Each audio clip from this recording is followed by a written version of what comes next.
Thank you.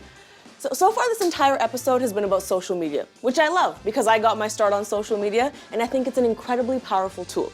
But you can't talk about social media without talking about something pretty uncomfortable. And I'm talking about cancel culture.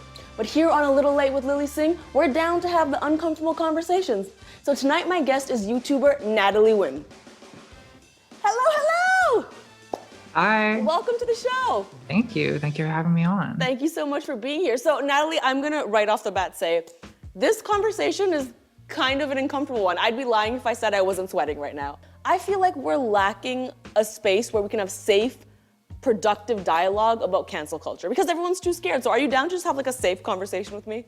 I am, and I agree that it's important. It's hard to do. I feel like most people, either it's cancel culture is literally destroying America, or this is the only way to bring justice to powerful people. So yeah, it's nice to be able to talk about it without jumping to extremes. Absolutely. So you recently did a video about cancel culture and it was epic. It was like 2 hours long. It was so thorough. And I thought, who art thou person?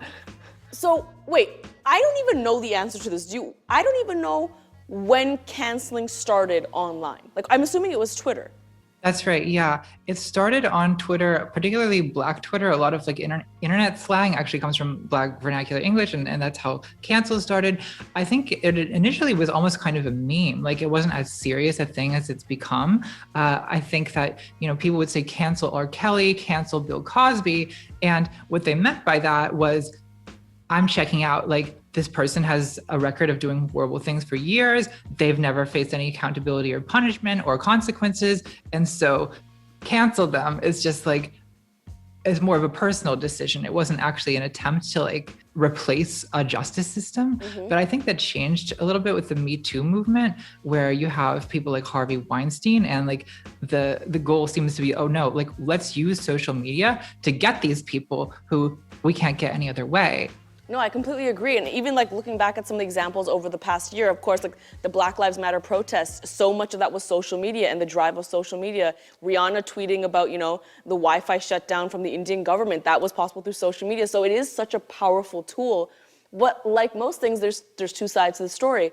Cancel culture can also become quite dangerous. Talk to me about that.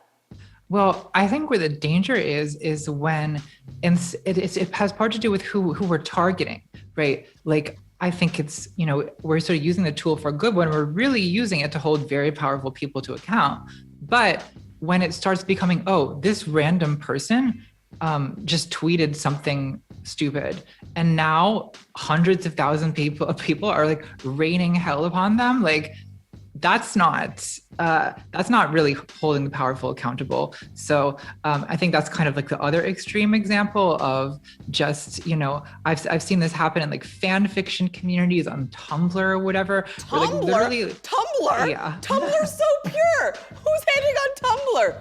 Oh, there's a very dark side to Tumblr. What? But like... Hey, thanks so much for watching this clip. I hope you enjoyed it. If you did, make sure you subscribe to this channel for more just like it. If you don't, none of us can leave set.